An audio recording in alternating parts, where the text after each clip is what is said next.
Welcome to Jhuma kitchen. আশা করি আপনারা সবাই ভালো আছেন। আজকে আমি নিয়ে আসছি গরমের লস্যি। কাচের বাটিতে আমি দই পেতে রেখেছিলাম আমি আগের দিন। এখন আমি দই নিয়ে নিচ্ছি মিক্সিতে। আমি দুজনের মাপে বানাবো। এছাড়া 4 চামচ বা 5 চামচ আমি দই নিয়ে নিলাম। এখানে আমি চিনি আমাদের স্বাদ অনুযায়ী নিয়ে নিয়েছি, আপনাদের যে স্বাদ অনুযায়ী আপনারা নিতে পারেন।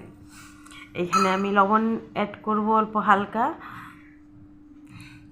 আর এখানে আমি একটু লেবু চিপে দিব, আর আমি বরফ অ্যাড করব। আপনারা ইচ্ছে করলে জলটাও অ্যাড করতে পারেন। আমি বরফটাই অ্যাড করে নিব, কেননা গরমের জন্য ঠান্ডা হলে বেশি ভালো লাগে।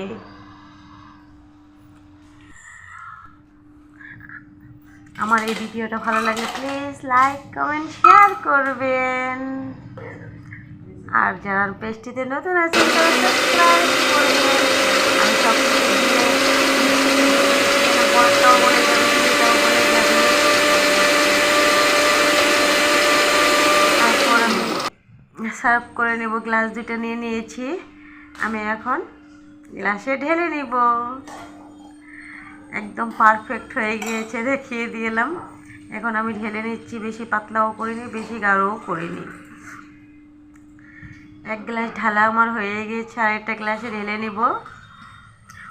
উপরে আমি একটু দই দিয়ে দিব।